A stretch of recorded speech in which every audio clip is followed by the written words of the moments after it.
welcome to my mountain here in Julian, California. I'm Eleanor Burns. Early American quilt makers named this pattern Delectable Mountains after a passage in a book called Pilgrim's Progress. Well, this Delectable Mountains is beautiful with crimson, green mountains, and then there's a light contrast in the sky surrounding the mountains. There's 4 rounds in this quilt, and the last round affords wonderful opportunity for intricate quilting. It's just wonderful. Well, John Bunyan wrote Pilgrim's Progress in 1678, and it's an allegory in which people, places, and things have symbolic or hidden meaning. His main character was a troubled man called Christian. Now, Christian was trying to escape from the city of despair. Oh, that sounds awful. And giant destruction. Oh, my goodness. He was climbing to Palace Beautiful and Delectable Mountains. On his travels, he met a stranger by the name of Hopeful, and together they went up the mountain. They met others on their travels. They met knowledge. Well, we're certainly going to need knowledge to make this quilt. They met patience. That's a good one for us. And they also met promise as they walked to the gardens and the orchards and the fountains of water. So let's climb the mountain together and make this quilt.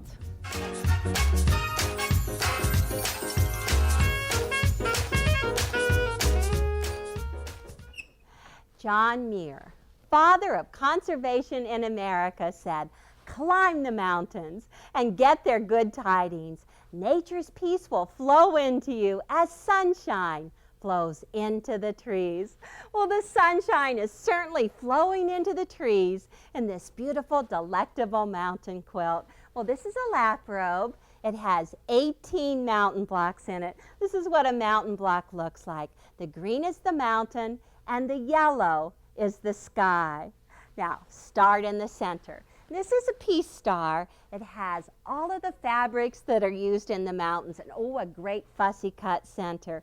This is round 1. There's 4 mountain blocks in it and 4 corner squares. I just love the way the rays are quilted right through that sunshine. It's perfect.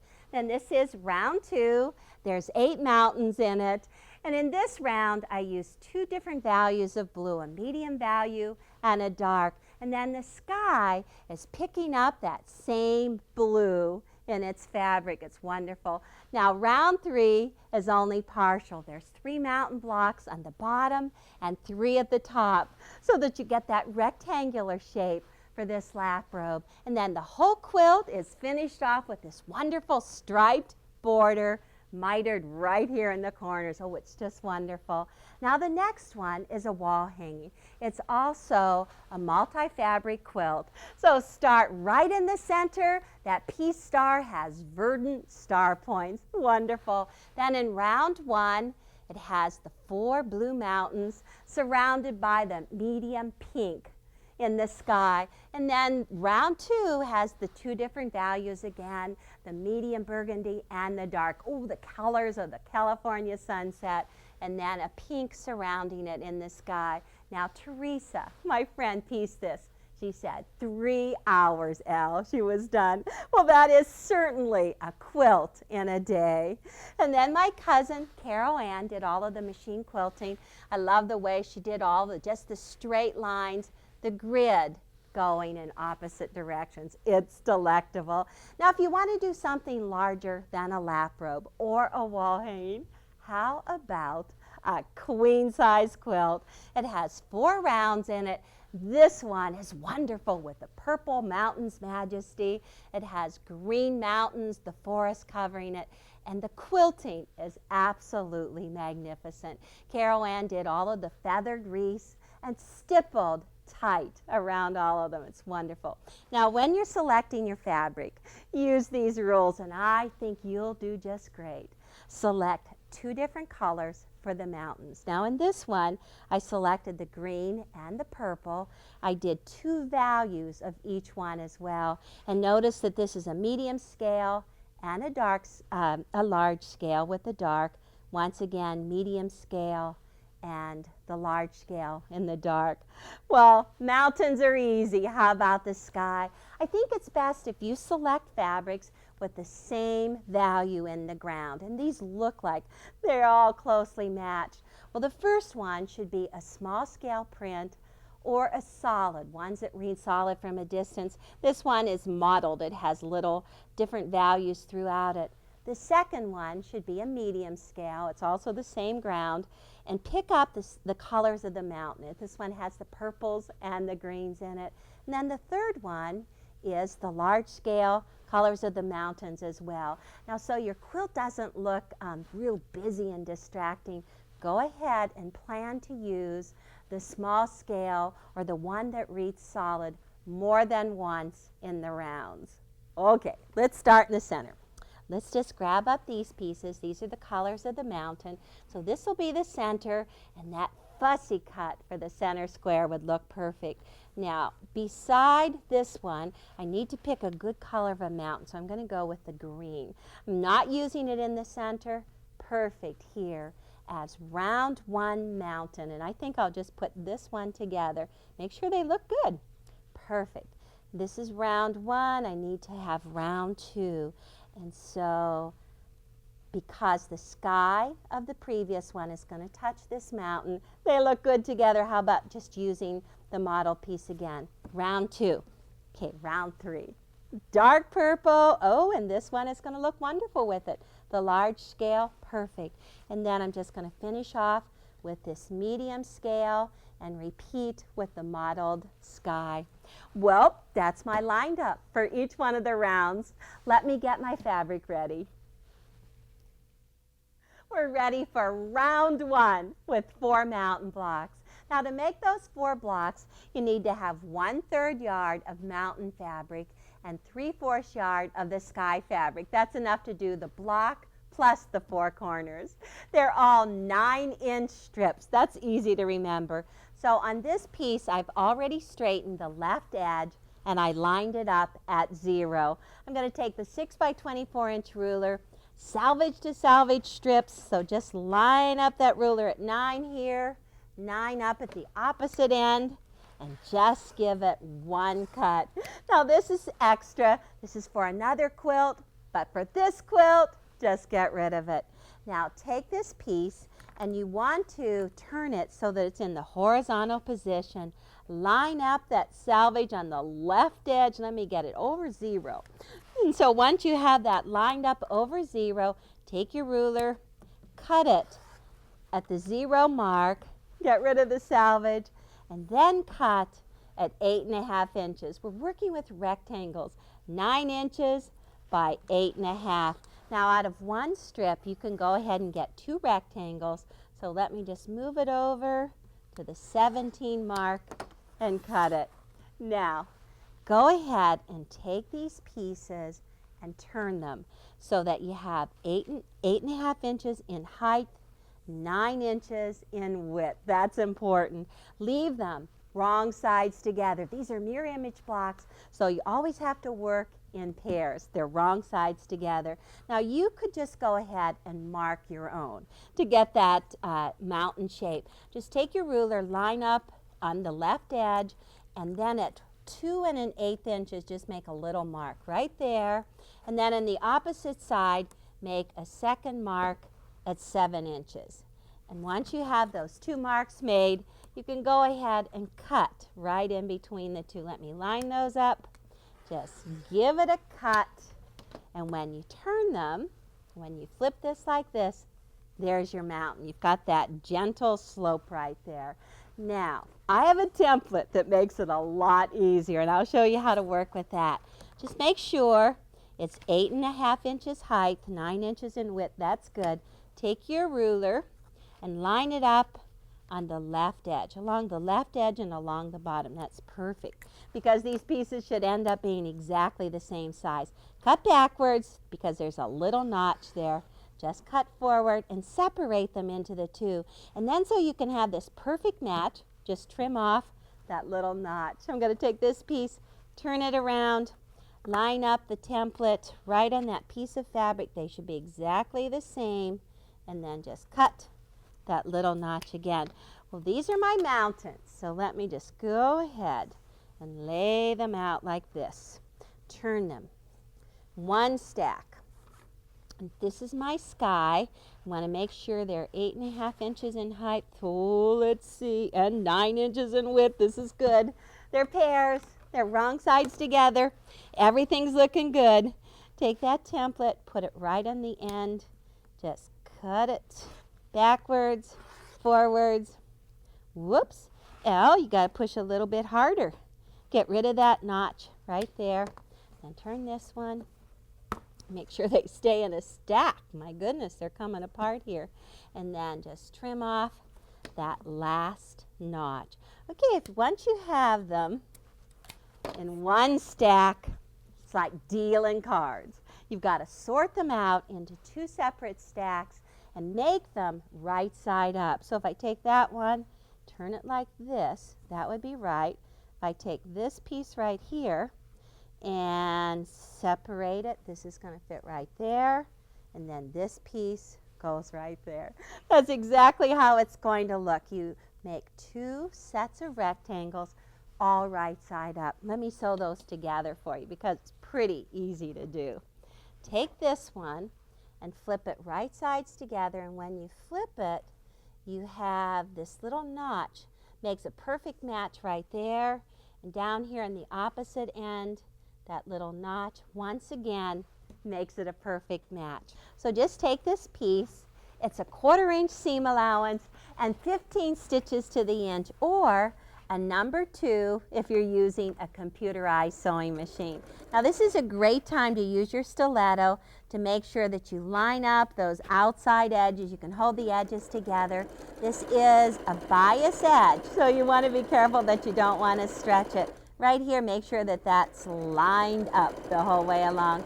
Okay, that's 1/2 of the mountain. Let's just take the second half, flip it right sides together, line up that little notch right up at the top. Perfect.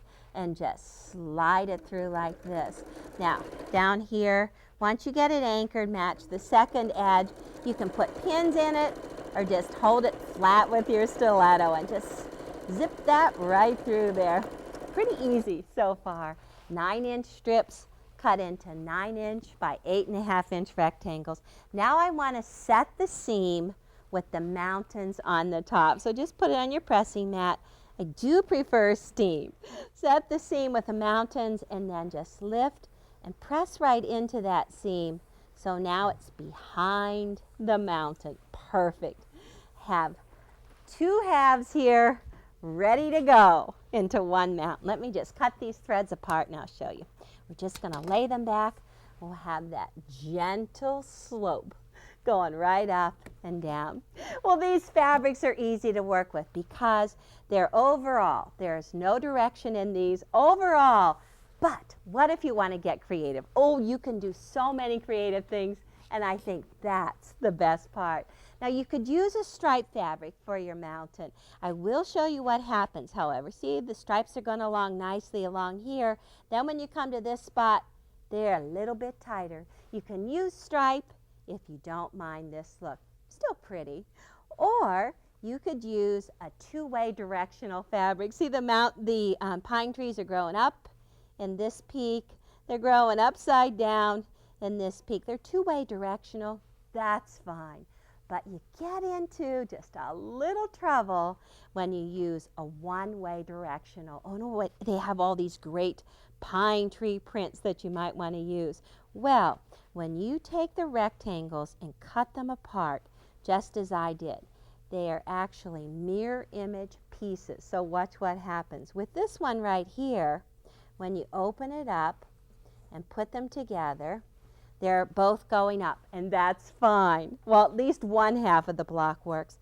But when you take the second half of the block and open it up, turn it into a mountain, then you're going to see mountains are upside down. That's fine if you're in earthquake country. But if you want to have all your mountains going up, count up as many mountains as you want to use, divide them by 2, and cut that number of 7-inch strips. This is 7 inches. Have it ready to go.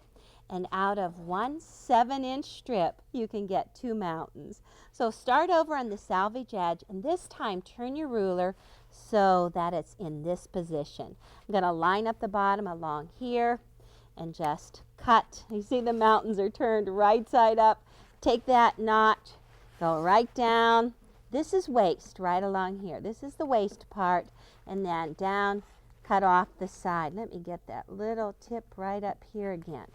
And then flip your ruler over to the second half, cut short end, up the long side, down the notch, and then you'll see that you have mountains all going in the same direction. Well, let me get my pieces arranged and I'll show you how to make the block. Now I'm going to take these gentle slopes and cut them into some steep peaks. Say that one a couple of times. Well, I have them on my cutting mat. Right now, seams are pressed towards the mountain. You can go ahead and layer a couple of them, but stagger that seam so that it's easier to cut. Now, you want to have them within an 8-inch measurement. Right here, I have it sticking over a little over 0, a little over 8. The best ruler is the 6 by 12 ruler. So right here on this left edge, I'm going to trim it at 0, no more than 1/4 inch. Take it and get rid of it. And then you make 2-inch slices the whole way across. I'm going to cut right here at 2. If you just pick up the ruler and tip it, go to 4, 6. Oh, this goes fast. You might want to do a couple of layers so you can get it done quickly. Okay, I'm right here at 8. There's just a little bit, no more than 1/4. Get rid of that. That's 1/2 of the mountain. Then just take your ruler, slip over, and do exactly the same thing. A little 1/4 inch trim right there on the edge. Ooh, keep that on those lines. And then it's just going to be 2 inches, easy measurements the whole way across. Get that lined up. Now you're going to be doing, at least you're going to be doing 4 of these for round 1 and 8 for round 2. One more trim, a little bit, oh, at least an 1/8 on that left edge. Get rid of it, and I slice them up. Now, you're going to go ahead and do the good old switcheroo trick. Let me show you how. Oh, this is the magical part of it. I'm going to slide these closer together, and I'm just going to work with the center too. And pick them up and switch them. Well, that was easy. Now go to the 2 beside the center, pick those up, just switch them around. See how quickly you can get mountains. Pick up the next 2, switch them, and then the 2 outside ones, and that completes all of those peaks. Told you it was magical. Now I want to divide this into pairs and sew the pairs together. Okay, there's one set of pairs, the second set, and the third set. And all you do is take the piece on the right, flip it over to the piece on the left. And I'm just going to go ahead. Now I know they're in order. I'm just going to stack them up into one stack so I can just sit at my sewing machine and just fly. Okay, it's that same 1/4 inch, and you're going to find out all of these magical things. I'm going to pick up the first 2 pairs.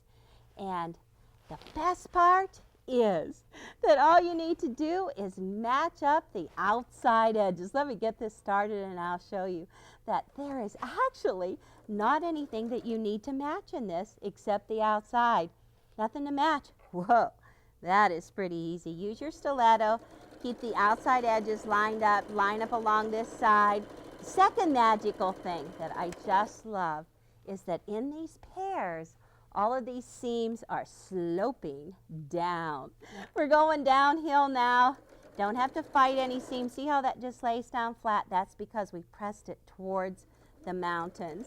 Just keep this one going through. Third magical thing is that once these pairs are sewn together, you don't even need to press them. This is too delectable, isn't it? Well, I actually do have all of these pairs sewn together already. I'll show you what they look like whenever you open them up. You just finished that one. Gosh, I just have to keep on sewing. Okay, right here is the first pair. Nothing to match but the outside edges. This is the second pair, third pair, and the fourth pair. And then you divide those pairs into halves. This piece right here is going to flip together to this, create one half. This will flip right sides together and create this half. So once you have those halves sewn together, I have some over here. I want to show you how to press them. You always press the seams towards that shortest peak. Best way is just to turn the mountain towards you, hold it right side up, and just take your iron, press into that seam, and just roll it right along, always towards that shortest peak. From the back side, you can see seams all going towards the shortest peak. Let me pick this one up. This time, the mountain would be going away from you. Just roll along that seam right side. Usually once I do it on the right side, I like to turn it over. Quickly do it from the back side. And we're going to see those are going to match up perfectly. Well, I'm going to get all of my halves sewn, and I'll show you how to put it into one block. I have peaks of perfection. My halves are finished. Now I'm just going to sew the halves into whole mountains. And the point is so critical to match that I'm even going to use a pin. That's unusual for me. The point is right here. It's 1/4 inch in on this side, also 1/4 inch in on the opposite side. So you take the two halves, flip them right sides together. They are going in the same direction, so that really helps. You want to put your pin right on the stitching and then just peel it back so that you can see the stitching underneath, and just push that pin in one more time. Usually like to just stand that pin up, kind of squeeze it together, and then you can just take it and go sideways with it to hold it. Now the outside edges are not as critical to match at this step because we have one more opportunity to square this whole mountain up. Okay, I'm just going to stitch right up into the pin, and when I get towards the pin, just pull it out, line up those bottom edges, stitch right across there. Very easy point to match. Well, now that I've told you how easy it is, I'm going to check, make sure it matches. Oh, you can look at that one as close as you want. That's great. Then once that center seam is stitched, you just want to press that seam open so that whenever you match all of your pieces, then they line up. So just take your fingertips, split that seam open, go right down through the middle with steam, pressing out from either side. Make sure that the seams are all pressed towards that smallest peak. And then it's just ready to just sew right into the block. Every single seam is going to lock together. It's great. Well, when you were in Scouts, did you ever sing that song about the bear going over the mountain? You just keep on singing that same stanza. The bear goes over the mountain. The bear goes over the mountain. He goes over to see what he could see. And you're always wondering, well, what was he going to see? He saw more mountains, and we have plenty of mountains to sew. Now, round one has the 4 mountains, or just 1 per side. And then round 2 is 8 mountains, 2 per side. And it keeps on going up 4 mountains at a time, so that from the 8, it's 12 in the 3rd round, or just 3 mountains per side. Oh, we're going to Queen with 16 mountains, 4 per side. And if you want to go really big for a king-size quilt, that's 20 mountains. Oh, that's great. Well, just climb those mountains 1 stitch at a time. And when you reach the top, you'll have this majestic peace of mind and be ready for the center.